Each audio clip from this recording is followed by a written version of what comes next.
Kasalukuyan ang tinatrabaho itong bahay namin at habang ginagawa ito, tuloy naman ako sa pagtatrabaho para naman may maisahod tayo pagdating ng araw.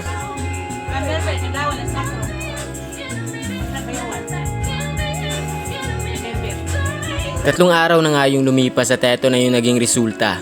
Medyo malawak na rin yung nasakop ng semento pero ang totoo, napakalayo pa talaga. Ang totoo nga niyan ay kinulang tayo sa semento kaya nagpa-deliver tayo ulit ng mga 4 na sako.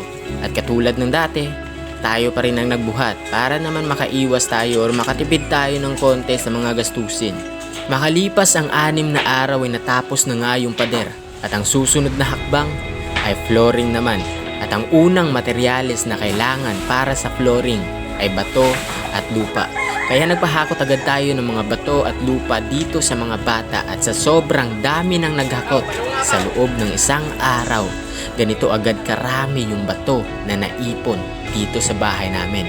At tayo na din mismo yung nagsukat para naman pumantay talaga sa isang sako at hindi tayo lugi sa pagbayad nito. Yan na muna para sa video na to. See you sa next vlog.